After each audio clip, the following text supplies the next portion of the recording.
Foam کی صف پر سجدہ کرنے کا کیا حکم ہے؟ آج کل بعض مساجد میں فوم کی صف بچھائی جاتی ہے بطور خاص ٹھنڈی کے موسم میں گدے کے لیے، یا بڑے بڑے شہروں میں لوگوں کو زمین گھٹنے میں تکلیف ہونے کی وجہ سے وہ صف میں فوم بچھا دیتے ہیں، اسپنج جس کو کہتے ہیں۔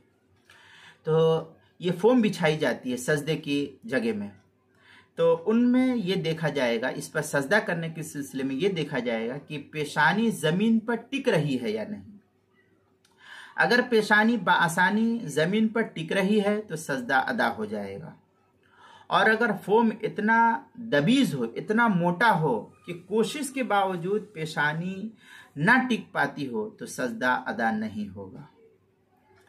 اس کا خاص خیال رکھا جائے۔ اب دیکھ لے کہ فوم کتنا موٹا ہے اور کس طریقے سے ہے کہ کوشش کے باوجود زمین سے نہیں ٹک پا رہا ہے۔ اگر نہیں ٹک پاتا ہے تو سجدہ ادا نہیں ہوگا۔ حلبی کبیرے میں وَإِن بَعْدَ وَحَتَّى لَا يَشْغُلُ بِالتَّشْغِيلِ جَازَ وَإِلَّا فَلَا وَكَذَا الْحُكْمُ